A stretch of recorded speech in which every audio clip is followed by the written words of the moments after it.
بسم الله الرحمن الرحيم إن في خلق السماوات والأرض واختلاف الليل والنهار لآيات لأولي الألباب. Bismillahirrahmanirrahim. Assalamualaikum warahmatullahi wabarakatuh. Alhamdulillahirabbil alamin wa bihi nasta'in ala umuri dunya waddin. Allahumma shalli ala sayyidina Muhammadin miftahil bab rahmatillah adada ma fi ilmillah salatan wa salaman daimaini bidalami mulkillah wa ala alihi wa sahbihi. Alhamdulillah, segala puji dan puji syukur kehadirat Allah Subhanahu wa taala yang telah membersamai kita semua di dalam daurah Saifiyah yang ke-30. Mudah-mudahan kita masih tetap semangat sampai akhir nanti insyaallah. Mudah-mudahan dapat sesuatu dari daurah ini sesuai kadar niat masing-masing. Yang niatnya pengen dapat seukuran gelas, ya insyaallah dapat seukuran gelas. Yang niatnya pengen dapat sesuatu seukuran bak, dapat seperti seukuran bak insyaallah. Yang niatnya dapat banyak seperti kolam renang insyaallah bakal dapat sesuai apa yang kalian niatkan, sesuai semangat masing-masing, sesuai kadar seberapa penasarannya kalian dengan ilmu syariatnya Nabi Muhammad SAW. Sholawat dan salam senantiasa kita haturkan kepada baginda kita Nabi besar Nabi Muhammad SAW. Kemarin beberapa hari yang lalu sempat kita bahas, Masya Allah ya, dalam kajian kitab yang sama, Aqidah Ahlul Islam, karangan Al-Allamah Al-Habib Al-Imam Abdullah bin Alwi Al-Haddad. Sekarang kita udah masuk pelajaran yang kelima ya. Kita flashback sedikit, yang kemarin sempat kita belajar tentang sifat mukhalafatul hawadisi, bahwasanya Allah Subhanahu wa taala tidak mempunyai kesamaan sama sekali dengan para makhluknya, wahakada. Yang dimana Imam Haddad meneruskan karangannya dengan beberapa sifat-sifatnya Allah Subhanahu wa taala, dan beliau juga menukil ayat-ayat Al-Qur'an yang melengkapi karangan beliau. Di antaranya beliau menulis wa annahu ta'ala qaribun min kulli mawjud wa huwa aqrabu ilal insan min hablil warid wa ala kulli syai'in raqibu wa syahid. Allah Ta'ala maha dekat dengan segala sesuatu. Kedekatan Allah dengan segala sesuatu bukan kedekatan secara zat atau jasmani kayak kita ya, kayak kita dekat sama seseorang ya, duduk bareng, jalan bareng, enggak seperti itu. Hasya wakala, karena itu merupakan penyerupaan dengan makhluknya. Enggak sama kedekatan Allah dengan makhluknya dengan kedekatan antara makhluk dengan makhluk. Lalu apa yang dimaksudkan kedekatan di sini adalah kemarin juga udah kita bahas secara ilmu ya, kedekatan dengan ilmu. Semakin kita jadi orang yang berilmu, semakin kita dekat kepada Allah Subhanahu wa taala. Kedekatan pengetahuan yang kita miliki tentang Allah, makanya kita belajar ilmu tauhid. Salah satunya pengen mendekat kepada Allah Subhanahu wa taala, itu tujuannya. Kemudian kedekatan juga kedekatan kekuasaannya Allah Subhanahu wa taala wa hakada. Itu adalah arti dari Allah Subhanahu wa taala maha dekat dengan para hambanya. Fa inni qarib, Allah mengatakan di dalam Al-Quran, wa idza sa'alaka ibadi anni fa inni qarib. Wahai Nabi Muhammad, kalau hambaku bertanya tentang aku, katakan fa inni qarib, katakan aku ini dekat. Kedekatan adalah kedekatan ilmi ya. Kedekatan adalah kedekatan dengan rahmatnya Allah Subhanahu wa taala. Kita dekat dengan kasih sayangnya Allah Subhanahu wa taala. Bahkan kedekatan Allah dengan makhluknya Allah nyatakan sendiri di dalam Al-Quran. Wa huwa aqrabu ilal insan min hablil warid. Allah itu dekat, bahkan lebih dekat daripada urat nadi yang ada dalam dirimu sendiri. Urat bisa di leher, bisa di tangan, ya, dekat. Urat apakah dekat denganmu? Bukan dekat lagi ya. bahkan itu ada di dalammu. Saking dekatnya sudah masuk ke dalam tubuh kita, deket banget sampai kita tuh nggak ngerasa gitu kan, saking deketnya nempel ya. Dan ketahuilah bahwa Allah Subhanahu wa Ta'ala lebih dekat kepadamu daripada urat nadi yang ada di dalam dirimu. Dia mengetahui perihal tentangmu. Kemarin udah kita bahas, Allah senantiasa merahmatimu. Rahmatnya Allah itu jauh lebih dekat denganmu. Dan senantiasa Allah Subhanahu wa Ta'ala memantau kita semua. Kemudian yang hari ini kita masuk qala al-musannif wa annahu ta'ala muridun lil kainat mudabbirun lil haditsat wa annahu la yakunu kainun min khairin aw syarrin aw naf'in aw durrin illa biqada'ih wa masyiatih fama syaa kana wa ma lam yasha lam yakun walau ijtama'al khulqu kulluhum ala an yuharriku fil wujud zarratan aw yusakinuha duna iradatihi ta'ala la ajuza anhu. Yang artinya wa annahu ta'ala muridun lil kainat. Allah Subhanahu wa Ta'ala maha berkehendak terhadap alam semesta ini. Jadi alam semesta ini dibuat sesuai kehendaknya Allah Subhanahu wa Ta'ala, bukan kehendak kita. Maha mendengar makhluknya dan tiada satupun yang terjadi, baik itu khairun, kebaikan, au syarrin, ataupun keburukan, au naf'in, itu sesuatu yang manfaat, au durrin, atau sesuatu yang bahaya, kecuali dengan ketentuan dan kehendaknya Allah Subhanahu wa Ta'ala. Fama syaa kana wa ma lam yasha lam yakun.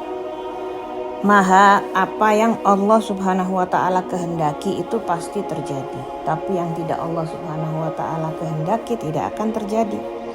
Apa yang Allah Subhanahu wa Ta'ala tidak kehendaki maka tidak akan terjadi.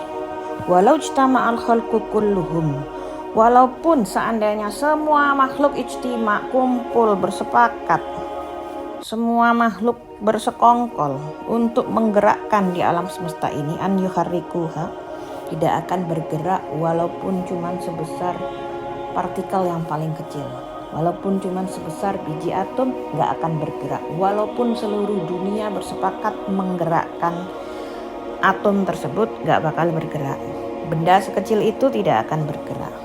Au yusakinuha, ataupun kalau kamu mendiamkan sesuatu yang Allah bergerak, pengen berkehendak benda itu bergerak, kemudian seluruh makhluk di dunia ini pengen benda itu diam, maka tidak akan bergerak walaupun sedikit pun. Kehendaknya pasti mereka tidak dapat melakukannya. Itu kurang lebih artinya begitu. Sekarang kita bahas sedikit. Sekarang kita bahas apa maksudnya. Di dalam kitabnya Habib Abdullah bin Alwi Al-Haddad ya. Kita masuk pelajaran kelima, bahwasanya Allah Subhanahu wa Ta'ala maha berkehendak, maha berbicara.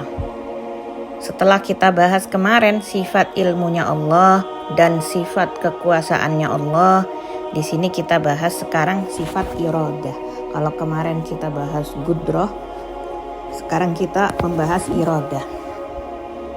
Apa sih gudrah dan iradah? Gudrah itu adalah kekuasaannya Allah Subhanahu wa Ta'ala, yang sifat kudrah itu mengadakan atau meniadakan. Kita udah belajar kemarin, kudrah bermain di area jaizat ya. Kudrah bisa ya berkehendak mengadakan sesuatu atau meniadakan sesuatu. Jadi kudrah adalah sifat kekuasaan Allah, yang sifat kudrah itu tugasnya mengadakan atau meniadakan ya. Sesuai dengan apa? Sesuai dengan iradah. Kudrah itu sesuai dengan iradah, sesuai dengan keinginannya Allah Subhanahu wa Ta'ala, sesuai dengan ketentuannya Allah Subhanahu wa Ta'ala. Di sini fahami dulu ya, kudrah dan iradah. Di antara sifat yang wujudiyah ya, sifat al-ma'ani adalah sifat iradah ya, begitu ya akhwati yang dirahmati oleh Allah. Yang dengannya Allah menentukan segala sesuatu ya. Beliau berkata, Imam Haddad di sini, wa annahu ta'ala muridun lil kainat ya. Dialah Allah Subhanahu wa taala maha berkehendak atas segala sesuatu yang ada di alam semesta lil kainat ya. Mudabbirun lil hadisat, yang merencanakan segala sesuatu, yang planning itu Allah ya. Wa annahu la yakunu kainun min khairin wa syarrin wa naf'in aw dharrin illa bi qada'i wa masyiatih. Nah, dikatakan di sini bahwasanya Allah Subhanahu wa taala tidak ada perkara apapun yang terjadi, baik itu kebaikan, itu keburukan, yang bermanfaat ataupun yang bahaya, melainkan itu semua terjadi dengan ketentuan dan keinginan Allah Subhanahu wa taala.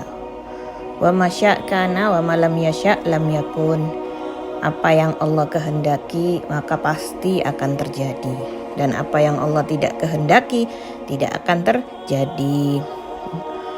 Walau ijtama'al khalqu kulluhum, kalau seandainya seluruh manusia ini rapat ya, bersekongkol ijtima, untuk apa? Untuk an yuharriku, untuk menggerakkan aja sesuatu di alam semesta ini yang paling kecil sekalipun ya, zarrah ya, walaupun cuma sebesar biji wijen ya, semua orang ijtima ingin menggerakkan zat tersebut ya, partikel terkecil tersebut, au yusakinuha, atau memberhentikan, menyetop ya, mereka mau mendiamkan yang kecil tersebut, sesuatu yang terkecil itu, perihal yang bergerak apapun itu tanpa izinnya Allah ya, tanpa iradahnya Allah ya, la ajuza anhu, maka mereka tidak akan bisa melakukannya. Hakada teman-teman. Jadi di sini menerangkan tentang sifat iradah, tentang Allah maha berkehendak. Tidak ada yang bergerak, diam, tercipta, pergi, datang, melainkan semua sudah dikehendaki oleh Allah Subhanahu wa taala. Oleh karena itu dikatakan ya, pepatah Arab sering banget mereka ngomong ya, anta turid wa ana urid wallahu yaf'alu ma yurid ya. Engkau punya kehendak dan aku pun punya kehendak, dan kehendak siapa yang berlaku? Bukan kehendakmu dan bukan juga kehendakku, namun kehendaknya Allah Subhanahu wa taala, itulah yang berlaku. Nah, gitu kan? Anta turid wa ana urid wallahu yaf'alu ma yurid. Kamu ada keinginan, aku juga ada keinginan, tapi Allah ya yaf'alu ma yurid. Allah maha melaksanakan segala keinginannya sesuai kehendaknya ya. Terserah Allah Subhanahu wa taala, ma yasya ya. Makanya apa-apa tuh kita harus bilang insya Allah, jika Allah menghendaki ya, atas izin Allah, karena bukan kita yang menentukan ya. Segala sesuatu ditentukan oleh Allah Subhanahu wa taala. Insya Allah, kalau Allah berkehendak pasti terjadi. Kita cuman bisa ikhtiar ya. Hasilnya diserahkan kepada Allah Subhanahu wa taala. Bahkan dalam hadis qudsi Allah Subhanahu wa taala berfirman, wahai hambaku, katanya Allah ya, serahkanlah kehendakmu kepada kehendakku, maka akan aku penuhi segala kehendakmu. Tapi bila mana engkau tidak menyerahkan kehendakmu ke kehendakku, maka aku akan membuatmu capek untuk mendapatkan kehendakmu. Dan di ujungnya tidak ada yang akan terjadi melainkan kehendakku, katanya Allah Subhanahu wa taala. Arih ya katanya. Maka beristirahatlah minat tadbir ya, katanya Daras Al-Hikam ya, kitabnya Ibnu Athaillah As-Sakandari, dikatakan beristirahatlah minat tadbir, istirahatlah daripada kehendakmu, udah capek pengen ini pengen itu, istirahat ya, dan serahkan kehendak kepada Allah Subhanahu wa taala, karena Allah itu tahu yang terbaik untukmu ya. Serahkan semua kepada Allah, nanti Allah yang ngurusin insyaallah gitu kan. Pasti dia akan memenuhi segala kehendakmu. Wahakadha ya. Orang-orang soleh itu selalu menetapkan segala kehendak keinginannya kepada Allah Subhanahu wa taala ya. Istirahat daripada kehendakmu dan serahkan kehendak kepada Allah, pasti dia akan memenuhi kehendakmu. Kita pakai jalur langit, Allah tuh pasti mengabulkan segala kehendak kita kalau kita menyerahkan kehendak kita kepada Allah Subhanahu wa taala ya.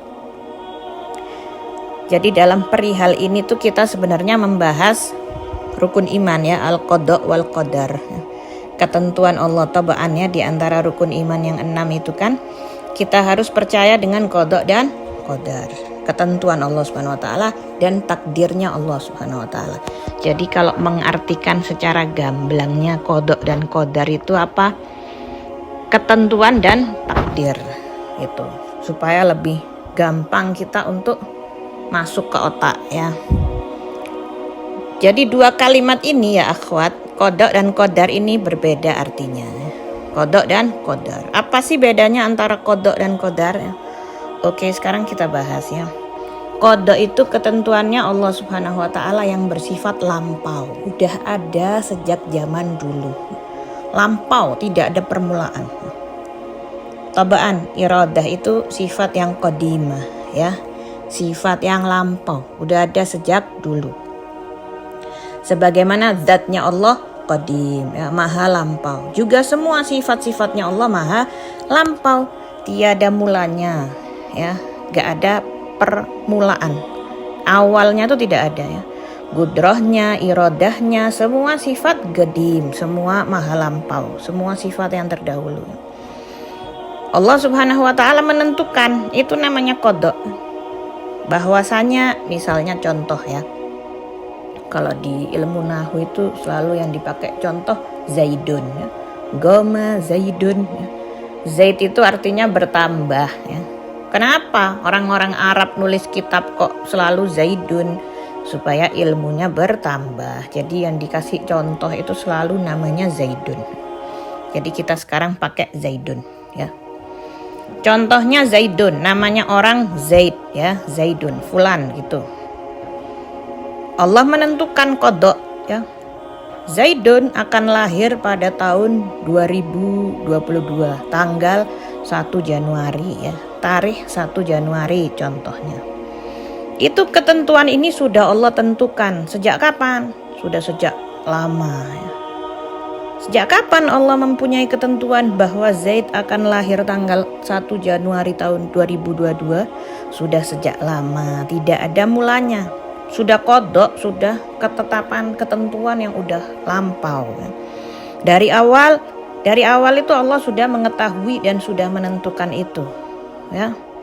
Dengan apa? Ya dengan iradahnya, dengan kehendaknya. Itulah yang dinamakan qada. Ya. Itu yang dinamakan qada. Allah menentukan sesuatu dengan iradah. Iradah itu kehendak, keinginannya Allah Subhanahu wa taala. Lalu kemudian datang hari H. Setelah bertahun-tahun ditunggu ya. Siapa yang nunggu? Malaikat kali ya. Ditunggu sampai tahun 2022, tahun baru ya, New Year, 1 Januari ya. Barulah Allah Ta'ala wujudkan. Allah Ta'ala laksanakan apa yang telah ia rencanakan. Maka lahirlah seorang bayi manusia yang namanya Zaidun itu, Fulan itu. Nah, pelaksanaan rencana itulah yang namanya qadar. Jadi ini bedanya antara qada dan qadar. Faham ya sampai di sini? Kalau dikiaskan di kita misalnya itu kayak arsitek, orang yang kerja di bangunan.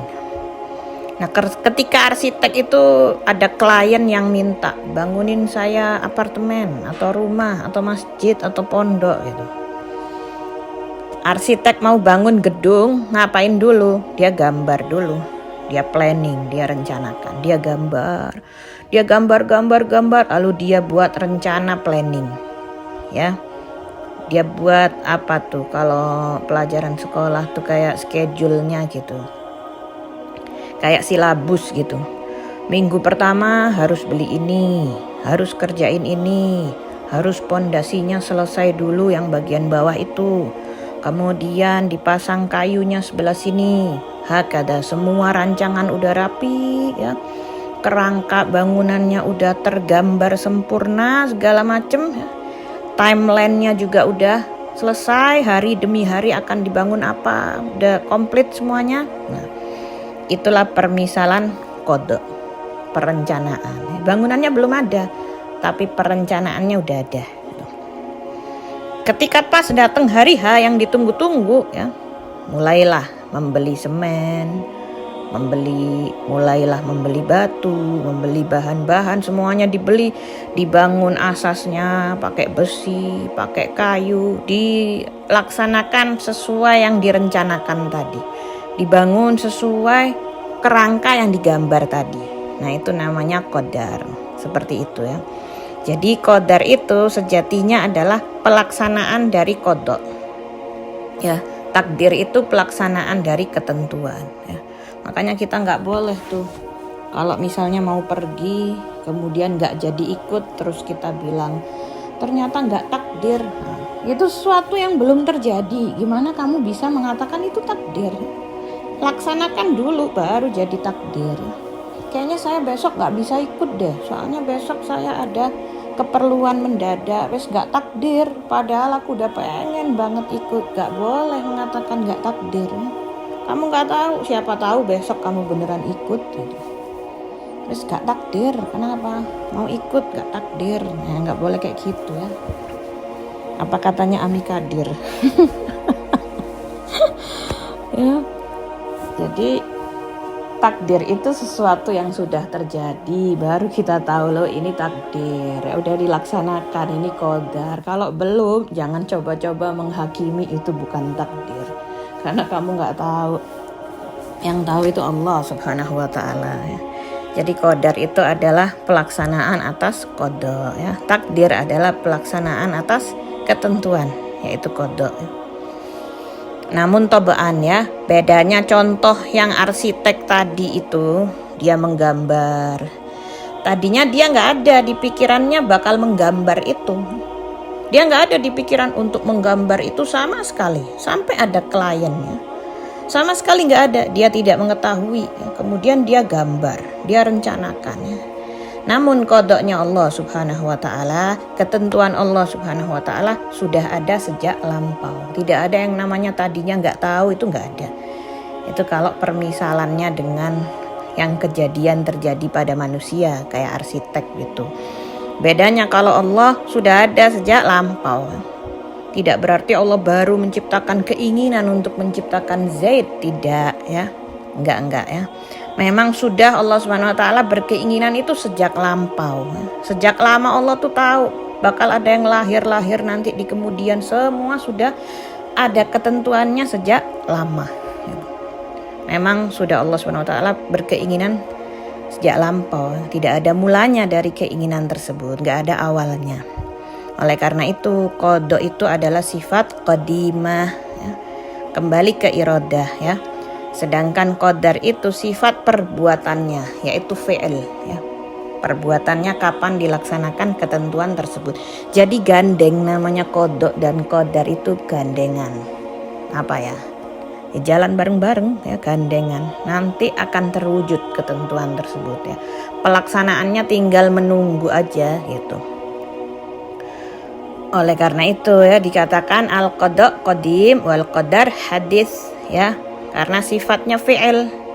Hakadha yaqulun ya. Ini madhabnya Asy'ariyah. Kalau madhab Maturidiyah mereka membalikkan antara kedua itu. Jadi kita nggak usah bingung ya, ini sekedar tahu aja. Jadi kalau madhab Maturidi bukan Asy'ariyah, kalau qadar adalah rencana, kalau qada pelaksanaan. Gitu. Wahakadha, bedanya antara dua madhab itu aja ya, ada khilaf. Gitu. Jadi itu semua yang wajib kita percayai, wahai teman-teman yang dimuliakan oleh Allah ya. Tidak ada perihal di muka bumi ini, di alam semesta ini, baik yang bergerak, yang lahir, yang wafat, yang datang, yang pergi, ya. Yang datang nikmat ataukah yang datang itu musibah, melainkan semua itu dari Allah Subhanahu wa Ta'ala. Oleh karena itu kaum sholihin itu ketika mereka mendapatkan satu musibah, mereka bersabar, ya. Itu sifatnya orang mukmin, bukan mengeluh tapi sabar. Karena mereka yakin ini semua ketentuannya Allah Subhanahu wa Ta'ala. Nah ketika dia mendapatkan musibah contohnya, namun dia ridho atas musibah itu karena dia yakin itu berasal dari Allah Subhanahu wa Ta'ala, maka Allah bakal memberikan pahala yang besar. Tapi kalau yang protes, yang mengeluh, ya, sayang ya, pahalanya jadi berkurang. Jadi ingat ya katanya Sayyidina Umar bin Khattab.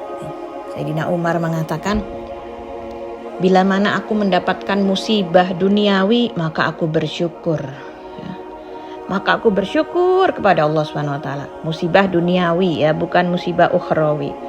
Aku bersyukur karena di dalamnya setidaknya, di dalam musibah itu kata Sayyidina Umar, minimal ada 4 nikmat. Dapat musibah, seneng, alhamdulillah, kayak orang-orang tarim. Dapat musibah, alhamdulillahirabbil alamin. Kata Sayyidina Umar, kalau aku dapat musibah duniawi, seneng, bersyukur kepada Allah. Setidaknya aku dapat 4 nikmat sekaligus. Minimal itu ya, minimal. Yang pertama, ya, katanya Sayyidina Umar, pertama untuk musibah dan bala ini cuman perihal duniawi, bukan dalam perihal ukhrawi, bukan dalam perihal agama, ya. Itu yang pertama. Ya paling cuman sekedar harta berkurang, ya, atau kerabat ada yang wafat contohnya, ya. Cuman perihal duniawi. Allah nggak ambil perihal agamamu. Allah bisa saja ambil agamamu jadi orang kafir, na'udzubillah min dzalik. Tapi enggak, Allah cuman ambil perihal duniamu. Alhamdulillah, untung cuman perihal duniawi, kata Sayyidina Umar. Bukan perihal akhirat. Kalau Allah Ta'ala ambil agamamu gimana? Allah mampu untuk itu kan? Bisa sengsara seumur hidup kita di hari akhirat nanti selama-lamanya. Tapi enggak, Allah cuman uji kita. Allah cuman ambil perihal dunia yang sementara sifatnya, ya. Jadi itu suatu nikmat kata beliau. Itu satu. Alhamdulillah, saya cuman diuji dengan perihal duniawi, ya. Jadi nikmat kata beliau, ya. Karena bukan perihal akhirat yang diambil. Yang kedua kata Sayyidina Umar, pun perihal dunia itu cuman kadar segitu yang Allah ambil. Allah mampu untuk mengambil semuanya. Allah mampu untuk mengambil yang lebih dari itu. Tapi Allah Ta'ala ambil sedikit dari kamu yang diuji.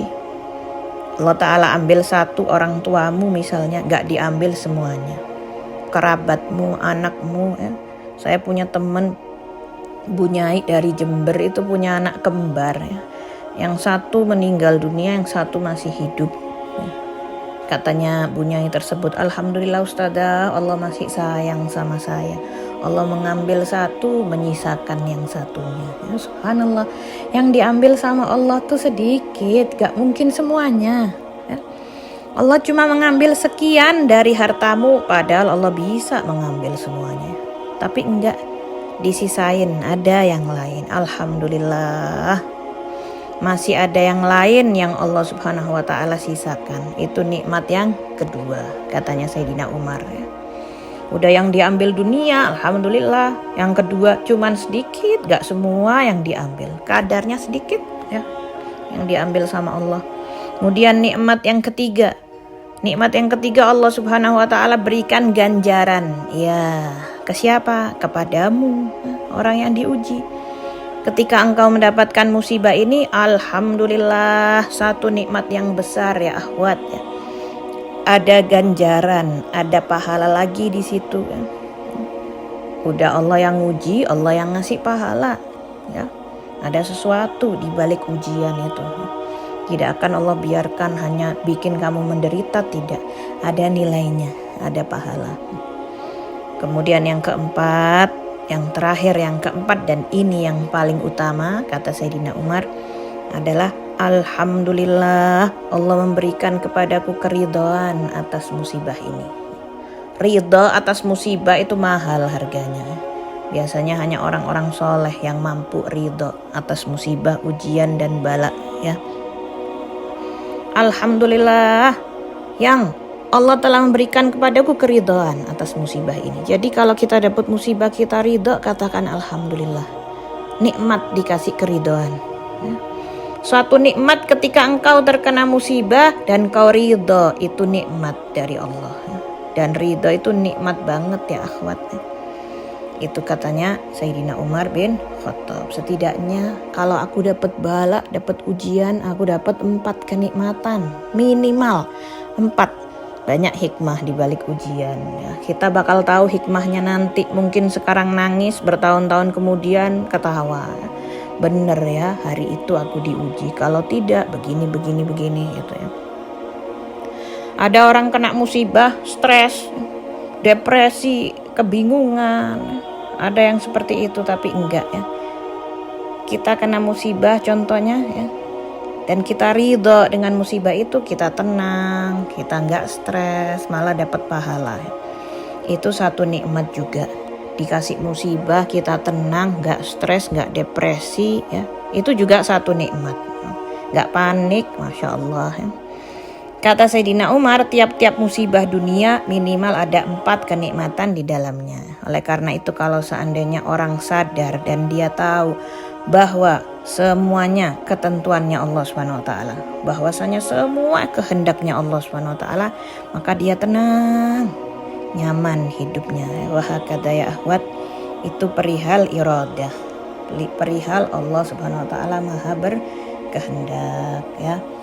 Rabbana zalamna anfusana wa illam taghfir lana lanakunanna minal khasirin wa akhiru da'wana alhamdulillahi rabbil alamin. Terima kasih banyak atas perhatiannya. Wal afu minnakum. Wassalamualaikum warahmatullahi wabarakatuh.